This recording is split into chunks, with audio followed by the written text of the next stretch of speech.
No price is too high to pay for the privilege of owning yourself. Friedrich Nietzsche. If you've ever felt that knot in your stomach after saying yes when you were screaming no on the inside, you know the feeling.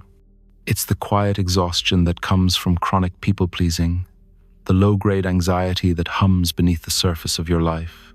You've learned to nod when you want to object, to smile when you feel like crying, to make yourself smaller to avoid making anyone else uncomfortable.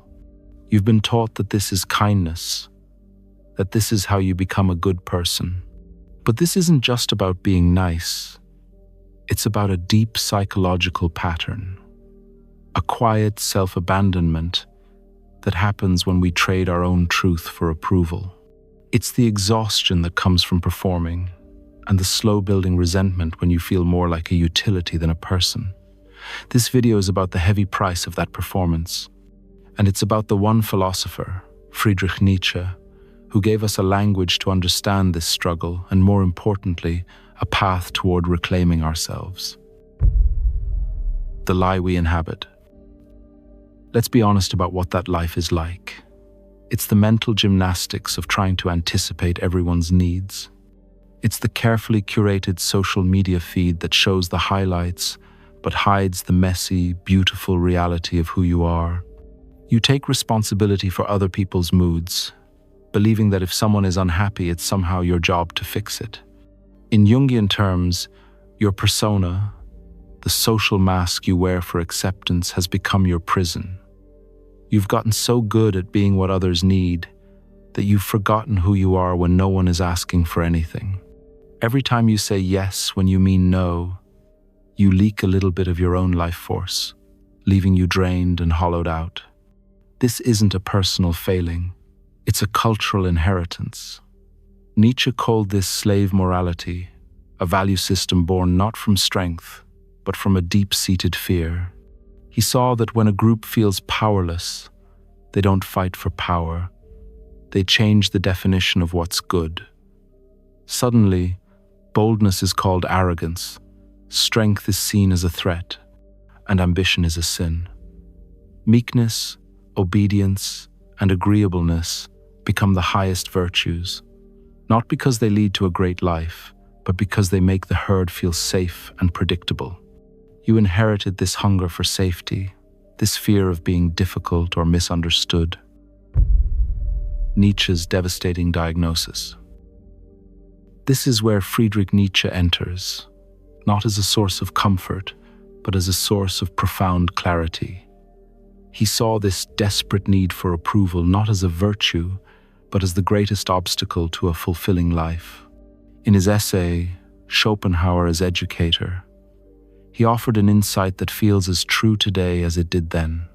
He wrote that deep down, every person knows they are a unique, once-in-a-lifetime miracle, but they hide this knowledge like a bad conscience. And why? From fear of his neighbor, who demands conformity. This is the core of the issue. We trade the miracle of our own authentic self for the cold comfort of fitting in. Nietzsche understood that the individual has always had to struggle to keep from being overwhelmed by the tribe. But this isn't just a battle against the outside world. The hardest battle is internal. The worst enemy you can ever meet, he said, will always be yourself. It's that part of you that craves ease, that fears judgment, and would rather be predictable than free. But he offered a path forward, summed up in one powerful idea: no price is too high to pay for the privilege of owning yourself. Think about what that really means. Not loneliness, not misunderstanding, not disapproval. No price is too high, because the alternative is a kind of living death, a life spent as an echo of other people's expectations. The tyranny of the tribe. Why is it so hard to break free? Because our brains are wired for this. For our ancestors, being cast out from the tribe meant certain death, so we evolved to be exquisitely sensitive to the opinions of others. Our entire society, from schools to social media algorithms, is built to reinforce this. It rewards you for thinking like everyone else. This is why praise can be such a tricky thing. Nietzsche offered a powerful perspective on this, suggesting that if you're being praised by everyone, you're probably not on your own true path, but on someone else's. The moment you start walking in your own direction, you will be misunderstood. The higher you fly, the smaller you appear to those who cannot. This is the backlash. It's the moment the people who benefited most from your lack of boundaries are the first to call you selfish. They aren't angry because you're a bad person. They are angry because the free emotional labor has ended. You've changed the rules of a game they didn't even realize they were playing, and their reaction is a reflection of their own dependence on the old you. The path of self-overcoming, forging your own soul. But there is another way. It's a harder path, but an infinitely more rewarding one. Nietzsche didn't just diagnose the problem. He offered a cure. He called it self-overcoming, a concept at the heart of his idea of the Übermensch, or overman. This isn't about becoming a master of other people. The overman is the master of himself. This is the person who stops inheriting values and starts creating them. As Nietzsche famously wrote, "Man is a rope, tied between beast and overman, a rope over an abyss." The goal of life is to be that bridge, to be in the process of becoming. This is a declaration of spiritual independence. It's what Nietzsche called the will to power, not the will to dominate others, but the will of a seed to break through stone. It's your own internal drive to become who you are. It means you stop apologizing for your needs. You stop over-explaining your boundaries. You don't need the world to approve. You need your own integrity. And ironically, when you stop trying so desperately to be liked, you become sovereign over your own energy. You transform from a leaky bucket into a deep, calm well. The courage to become new. This journey requires a quiet, terrifying courage. It's a trial by fire. Nietzsche asks one of the most powerful questions in all of philosophy. You must be ready to burn yourself in your own flame. How could you become new if you had not first become ashes? To become new, the old persona must fall away. The part of you that lives for applause, that fears conflict, that trades authenticity for a fragile sense of acceptance. This is the beginning of reclaiming your energy. Each time you say no to something that drains you, it feels like a small rebellion. The guilt can be overwhelming at first because you're fighting years of conditioning. But underneath it, there's a flicker of something new. Peace.